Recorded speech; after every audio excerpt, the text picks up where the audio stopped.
What's up guys, John Rettinger from Techno Buffalo here, and if you're thinking about getting a new Mac, you're going to want to pay attention because there are upgrades coming very soon. We're going to go through each one of Apple's laptop and desktop lines and talk about when these upgrades are going to be coming, or at least when I think they're going to be coming based on the information that's been provided. Let's go ahead and get started from the top with the littlest guy in Apple's lineup, the Mac Mini. It's been about 127 days since the last update, which puts it about mid-cycle. So if you're in the market for a Mac Mini, you're probably going to be okay. Go ahead and hop on that and get your home theater PC on, or whatever you're looking to do with it, you're probably going to be alright. The same is true with the iMac, and that's both sides of the iMac. There were some concerns with the 27-inch with some discoloration and screen flickering. Those appear to have been rectified, and the newer fixed models are in the supply chain, so you're safe to go ahead and order the iMac. It's also been 127 days since those were refreshed, so again, puts it right in the middle. The granddaddy of Apple's computers, the Mac Pro, has been 358 days without an upgrade. That is a year, which is inexcusable for a powerhouse workhorse flagship machine. Apple has completely ignored the Mac Pro. There's been rumors dating back about 6 months ago that Apple was going to be getting the 6-core Xeon Gulftown processor to go in the Mac Pro, maybe one of the i7 chips, or a couple of the i7 chips for all we know. If you're looking to get a Mac Pro, don't. I can't stress that enough. Don't get a Mac Pro. Wait for the updates. I would say any Tuesday now they're going to be coming. The reason I say Tuesday is that's generally when Apple has updated their product line. I don't think any of these updates I'm going to talk about are going to come with any sort of press conference. I think they're going to be sort of quiet, behind-the-scenes upgrades. You wake up one morning and you see that they are there. So Mac Pro, don't buy.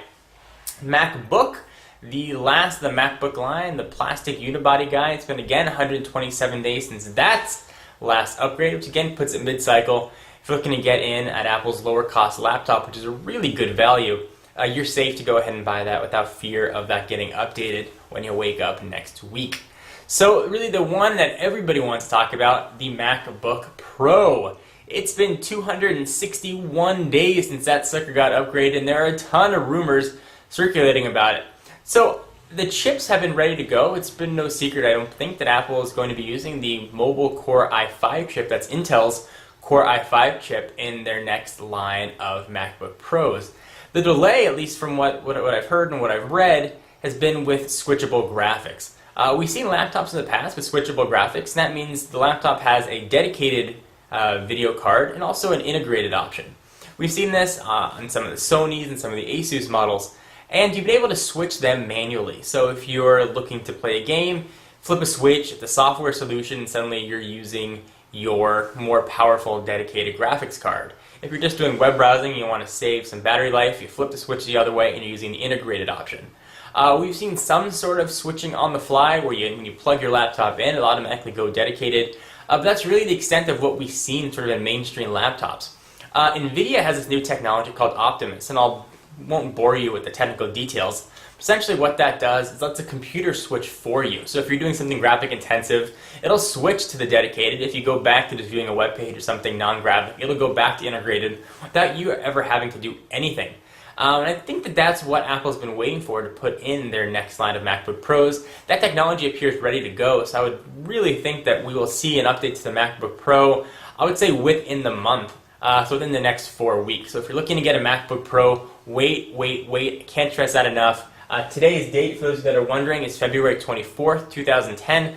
So definitely wait to get a MacBook Pro. You're going to be getting outdated hardware. There's a huge difference processor-wise between the Core 2 Duo chips that are in the MacBook Pros now and the Core i5 chips. Again, not going to go through all the technical specs, but a huge performance difference. One that's definitely worth waiting. If it was just a speed bump from Core 2 Duo from 2.2 to 2.4, I'd say don't worry about it.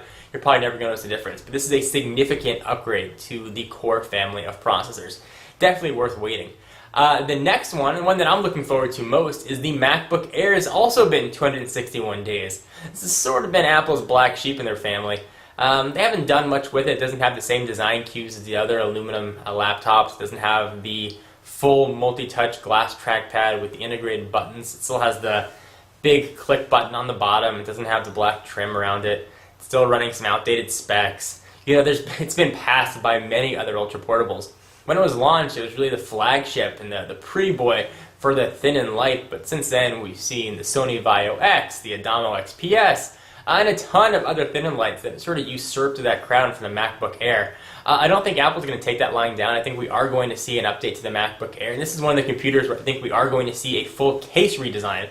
I don't think any of the other models are going to see a complete redesign other than the MacBook Air. I think we'll probably see an extra USB port and definitely a slimmed down design to keep up with the Adamo XPS, which took the crown as the world's thinnest laptop. We may see maybe a Core i3 chip in there, or maybe a more powerful ultra-low voltage Core 2 Duo with hopefully 4 gigs of RAM, perhaps a reduced cost, and a little bit better performance overall.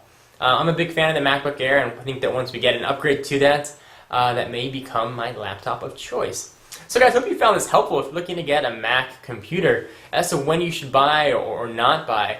You know, I'm going to get a lot of questions, I'm sure, about the iPhone or the iPod line. I'll cover those in a separate video. I wanted to cover just the laptops and desktop options that Apple offers. So if this was, a bit helpful, I'm Jon Rettinger from Techno Buffalo, and I'll see you in the next video. Bye-bye.